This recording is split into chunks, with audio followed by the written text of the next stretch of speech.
1 second later, history was rewritten. The marble pillars of the National Archives stood silent that morning, their shadows stretching across the square like ancient sentinels.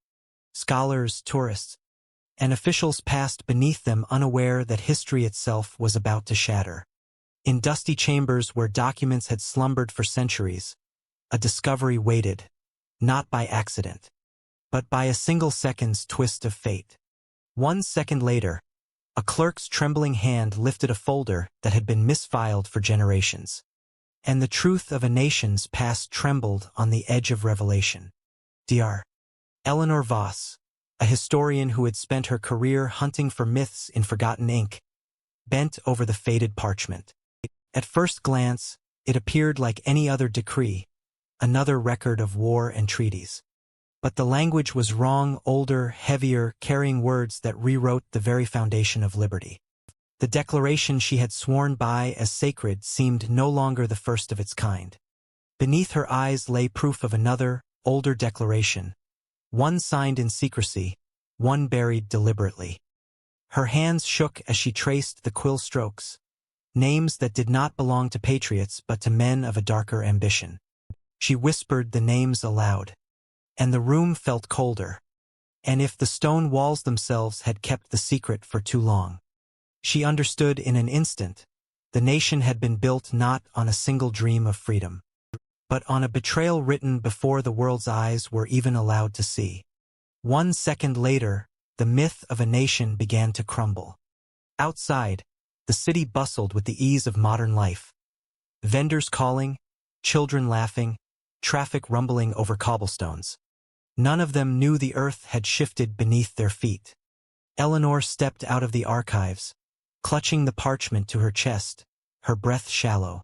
She felt like a thief carrying not treasure but a weapon, for words can wound more deeply than steel. And these words could cut through centuries. She sought counsel with Professor Marcus Hale, a man as much myth as scholar. His lectures could fill halls with thunder, and his critics accused him of conspiracies too wild for reason. When Eleanor laid the parchment on his desk, his booming voice fell to a whisper. His eyes widened as he read, and when he looked up, his face had lost its color. "If this is real," he said, "then everything we know was a lie. Kings never lost. They simply changed masks." The news spread in hushed tones among the academic elite first, carried in encrypted emails, whispered in lecture halls, argued in dim-lit libraries. Some dismissed it as forgery. Others swore it was the missing piece of puzzles they had chased for lifetimes. But then came the leak. A single photograph shared online ignited the storm. 1 second later, every screen from Washington to Warsaw lit with the same image. The forgotten declaration, its ink bleeding history anew. Crowds formed outside the archives, fists raised with questions no one could answer. Was freedom a performance? Was democracy a costume? Did the war for independence end the way schoolbooks taught? Or had it been staged by men whose names had been deliberately erased? Politicians scrambled, news anchors shouted. And in the chaos, Eleanor watched as her quiet world of parchment and dust became a battlefield. The president himself called an emergency session, his voice grave as he addressed the nation. "We are investigating these documents," he said. "Until authenticity is proven, we must not allow fear to undo the unity we hold dear." But his eyes betrayed uncertainty. Behind closed doors, advisors whispered that if the document was true, the very Constitution could be invalid. Law itself might collapse under the weight of ink. Across the ocean, rival nations smirked and sneered. "So," they said, "the empire of freedom is built on shadows." Propaganda machines whirred, painting America not as a beacon but a fraud. Embassies shook with protests, markets trembled, and the fragile balance of global trust tilted toward collapse. All because 1 second later a page had been turned. For Eleanor, the burden grew heavier by the hour. She found herself followed by men in dark suits, phones tapping with clicks that felt too synchronized. Marcus warned her, "Truth is never free, Eleanor. Once you carry it, others will try to buy it, bury it." or break you to keep it. Still, she refused to stop. For in her chest beat a conviction that history belongs not to kings, not to governments, but to people willing to face it. At night she dreamed of fires, archives burning, statues toppling, crowds chanting. She woke drenched in sweat, the parchment still on her desk, its presence like a living thing. Once she thought history was a study of the past. Now she knew history is a weapon, and whoever controls it controls tomorrow. Protests turned violent in the city. One crowd demanded the truth be hidden, that myths were safer than chaos. Another demanded the truth be broadcast from every rooftop, no matter the cost. Stones clashed against shields, chants rose like storms, and the streets became trenches. In 1 second, neighbors became enemies, and peace dissolved into smoke. Eleanor stood at the center of it all, flanked by Marcus and a handful of scholars who still believed knowledge was salvation. They planned to present the parchment live, to let the people read the words themselves. But threats poured in. Warnings hissed through phones. Don't go on air. Don't show them. And in the shadows, unseen eyes tracked her every step. The night of revelation arrived. Cameras were set, lights glared hot, and Eleanor placed the parchment on a podium. Her heart thundered as she began to read, her voice trembling but strong. Every word was a dagger, slicing through centuries of belief. Gasps rippled through the crowd, tears filled some eyes, rage filled others. 1 second later, a sniper's shot cracked through the air. The parchment fluttered, and history hung in suspension once more. The crowd screamed as the shot echoed across the plaza. Eleanor stumbled, the parchment slipping from her grip, fluttering in the air like a wounded bird. Marcus lunged forward, catching her by the shoulders. Blood did not bloom, the sniper had missed. But the page landed in the fountain at the square's center, water rippling over ink that should have been untouchable. In that instant, cameras zoomed, broadcasting the image of the parchment bleeding into water across the world. History was drowning live on air. Soldiers rushed into the square, their uniforms bearing no insignia, their faces masked. They fired not at the crowd but at the cameras, bullets shattering lenses, sparks raining over reporters. Panic fractured into chaos. Protesters collided with soldiers, stones against rifles, shouts against silence. In the swirl of violence, Marcus dragged Eleanor into a nearby alley, his voice fierce and low. We have to move. They don't care if the truth is lost. They only care if it survives in us. They fled through narrow streets, chased by shadows that seemed to multiply at every turn. Eleanor clutched her satchel. Inside it not only the parchment's copy but flash drives holding scans. She had prepared for betrayal, for denial, but not for war. Where can we go? She gasped. Marcus's reply was grim. Not where. To whom? There's one man who can protect this, but he's the same man who once tried to bury it. Far away, in a high-rise office wrapped in glass and arrogance, Victor Halloway watched the chaos unfold. A magnate of media, politics, and whispers, he had built empires on controlling information. And years ago, it was his family that had hidden the parchment deep in the archives. Now, seeing it surface again, his lips curled in both fury and admiration. So the past claws its way back, he murmured. Let's see if she has the strength to survive it. By nightfall, the city burned in pieces. Fires smoldered in the financial district. Police barricades groaned under the weight of bodies pressing from both sides. And curfews thundered from loudspeakers. The world beyond watched with hungry eyes, some horrified, others delighted. For rivals abroad, this was proof of weakness. For radicals at home, this was a spark. And through it all, Eleanor and Marcus moved like fugitives, hunted by history's new guardians. They found sanctuary in a forgotten library on the city's edge, its doors chained, its windows broken, but its silence deep and protective. Candles lit their faces as Marcus spread copies of the parchment on the table. Eleanor studied the faded ink again, and with each word she read, the weight of betrayal pressed heavier. "It wasn't just lies," she whispered. "It was strategy. They planned for us to believe freedom while chains remained invisible." Marcus nodded grimly. "Truth is dangerous because it leaves no one innocent.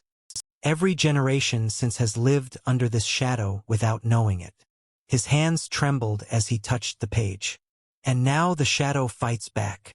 In the distance, helicopters whirred like vultures circling prey. Victor's private forces spread through the streets, their orders clear: retrieve or destroy. The parchment was not paper to them, it was power. And in the hands of a woman like Eleanor, it was wildfire. Meanwhile, in the White House, the president's advisors argued in frantic tones. Some demanded suppression, claiming the nation's unity was worth more than the truth. Others pleaded for transparency, warning that silence would only fuel rebellion. The president himself sat at the long table, face buried in his hands. He whispered, almost to himself, "We are prisoners of ink." At dawn, Eleanor and Marcus left the library, cloaked in shadows. They made their way toward the harbor, hoping to escape by sea. But even as the salty air filled their lungs, Eleanor felt the city's eyes on her. Billboards now flashed her face. Traitor, hero, liar, savior. Each screen choosing its own version of her. She had become not just a historian but a symbol. And symbols cannot hide. On the docks, a storm rolled in, waves slamming against wooden pylons, gulls shrieking in the gray wind. A boat waited, its captain bribed into silence. But before they could step aboard, black cars screeched into the pier. Doors flew open. Men in suits, weapons raised, shouted, "Hand it over!" The parchment, its copies, its legacy, all balanced on the edge of surrender. Marcus raised his hands, his voice steady. "If you kill us, the truth still spreads. It's already out there." The leader sneered. "Not enough. A rumor can be silenced, but a prophet must be buried." The rain began, hammering the dock as Eleanor clutched the satchel tighter. Her heart thundered. Every step, every choice had led here, the point where survival and sacrifice kissed. She whispered to Marcus, "If we die, make sure it's loud." He nodded, eyes blazing. 1 second later, the world shifted again. Floodlights cut through the storm, revealing not just Victor's men but rival forces arriving from the shadows. Foreign agents, journalists, even rebels. The pier erupted into a battlefield where every faction fought not for Eleanor, but for what she carried. Truth had become a prize, and humanity once more its gamble. The pier dissolved into chaos as bullets ricocheted off steel containers and shouts clashed with thunder. Eleanor dove behind a stack of crates, clutching her satchel to her chest. Marcus covered her with his own body as fragments of wood and sparks of metal rained down. The parchment was no longer just paper. It had become the most hunted object in the world. Victor Halloway arrived moments later, stepping out of his armored car with the calm of a man who believed he owned the night. His tailored coat flapped in the storm wind as his eyes scanned the battlefield. Soldiers, rebels, agents, all pawns in his game. And then he saw her, Eleanor, drenched, trembling, but still holding the satchel. His lips curled into a smirk. "At last," he whispered. Lightning split the sky as Eleanor crawled toward the boat. Marcus shouted, "Go! Don't stop!" But before she could rise, a soldier grabbed her arm, wrenching the satchel away. She screamed, fighting with a fury she didn't know she had.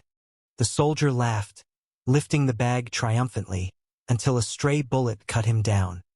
The satchel tumbled across the dock, sliding into a puddle, pages nearly spilling into the sea.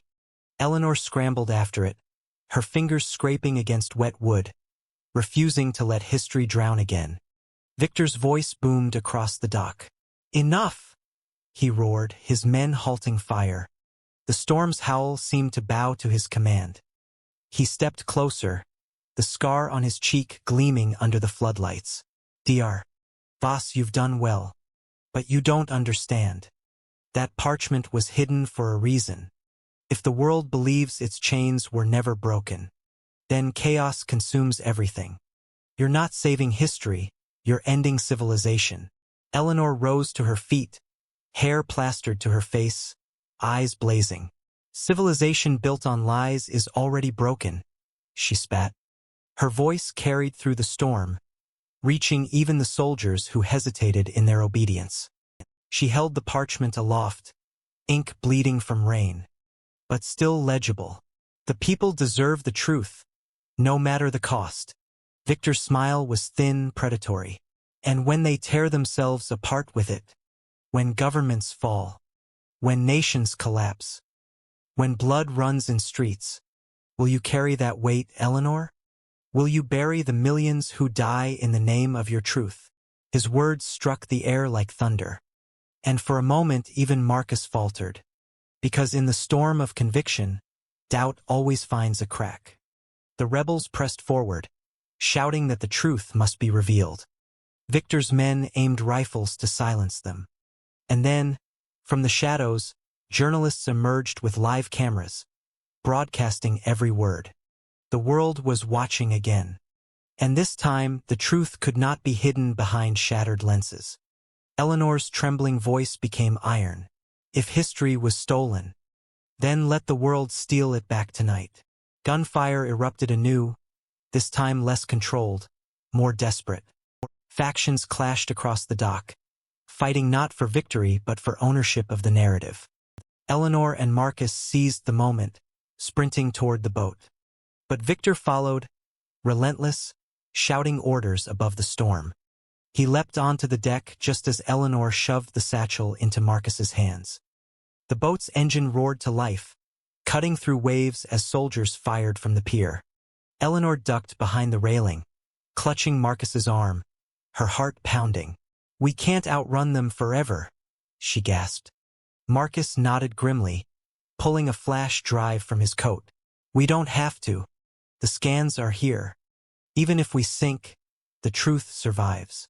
Victor lunged at him, the two men colliding in a brutal struggle. Rain slicked the deck, waves smashed against the hull, and their bodies crashed against steel rails. Eleanor screamed, grabbing for Marcus. But Victor's strength was monstrous, fueled by desperation and rage. He pinned Marcus to the deck, fists hammering down. "You think truth survives on drives?" Victor snarled. "Truth survives only when people believe. And I decide what they believe." Summoning every ounce of strength, Eleanor swung an iron wrench from the deck, striking Victor across the head. He staggered, blood mixing with rain, his grip faltering. Marcus shoved him off, sending him sliding toward the edge. For one breathless second, Victor dangled above the waves, eyes locked with Eleanor's. "If you give them the truth," he hissed, "they will burn you with it." And then the sea swallowed him whole. Silence fell, broken only by the storm's fading roar. Eleanor collapsed to her knees, Marcus kneeling beside her, both gasping for air. The satchel lay between them, soaked but still whole. They clutched it like a child, knowing its weight was more than paper. It was destiny. As the boat pulled into the open sea, the city behind them flickered with fire and sirens. Helicopters circled like vultures. But the journalists' live streams had already carried Eleanor's words across continents. Screens glowed in every time zone, citizens weeping, rioting, praying, trembling at the revelation. 1 second later, history had been rewritten, and the world was no longer the same. The storm receded as dawn stretched its pale fingers across the horizon. The sea was calmer now, but the world was not. Eleanor leaned against the boat's railing, soaked and exhausted, staring back at the city shrinking in the distance. Smoke still rose, black scars against the sky. Marcus laid a blanket over her shoulders, though his own body shivered. Between them, the satchel rested battered, wet, but alive. The truth had survived the night. In the hours that followed, news networks around the globe exploded with Eleanor's speech, Victor's final words. and the shocking parchment itself. Analysts tore through the language, historians debated authenticity, politicians scrambled like ants under sudden light. Some called her a hero, others a traitor. But no one denied that history had been split in two.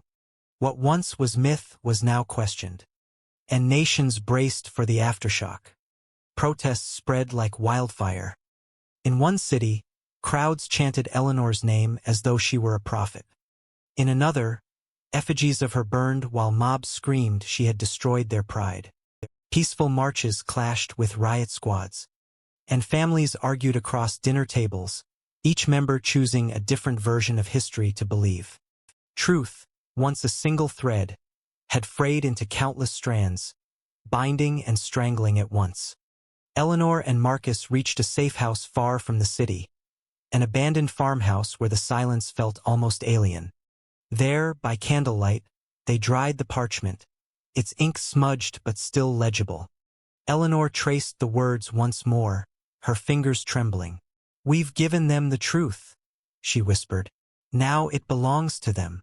Marcus's reply was heavy. "And they may destroy themselves with it." Weeks passed, and the world shifted. Some governments collapsed under the weight of protests. Others clamped down harder, silencing dissent with iron fists. Economies trembled, alliances fractured. And in the cracks, new voices rose, voices demanding to rebuild, not as myths dictated. And as people dreamed, the parchment had not ended the world, but it had changed it forever. Victor's death remained unconfirmed. Some claimed he drowned, others swore he had been rescued by unseen allies. Rumors of his survival whispered through back channels, each telling painting him as a ghost, a reminder that lies never die so easily. Eleanor carried no illusions. "If he lives," she said quietly to Marcus one night, "he will come back." Lies always do. Yet in the midst of chaos, hope emerged. Young people filled streets not with stones but with books, holding lectures in open squares, debating under banners of new freedom. Teachers revised their lessons, parents re-examined what they told their children. And artists painted walls with Eleanor's image, her face half in shadow, half in light. She had become not just a historian, but a symbol of the cost of truth. One evening, as she walked through a refugee camp filled with those displaced by riots, a small girl tugged at her sleeve. "Are you the lady who made the world different?" the child asked. Eleanor knelt, tears filling her eyes. "No," she whispered, brushing the girl's cheek. "I only showed you what was already there. The world decided what to do with it." In quiet moments, Eleanor wrestled with her conscience. Had she done right? Was Victor correct that chaos was the only outcome? But each time she saw a protester standing bravely in the face of oppression, each time she saw a teacher holding a revised textbook, she found her answer. Truth is not peace, but it is possibility, and possibility is worth the storm. Years later, historians would look back not at the parchment itself, but at the moment Eleanor raised it under floodlights, defying the storm, the soldiers. But the lie. They would write that 1 second later, the world knew history could never again be trusted blindly. They would call it not betrayal, not salvation, but transformation. And Eleanor, older now, hair silvering, would sit at her desk and smile faintly as she watched children debate the past with open minds. She would whisper to herself, "History was rewritten, and so were we." The marble pillars of the archives still stood, and cracks ran deeper in their stone. Tourists walked past, scholars argued within. And beneath it all, the echo of that night lingered. A single second, a single page had torn the veil from centuries. Peace was broken, unity fractured. But in the ruins lay a new foundation. The world would never again be the same. But perhaps Eleanor thought that was the point.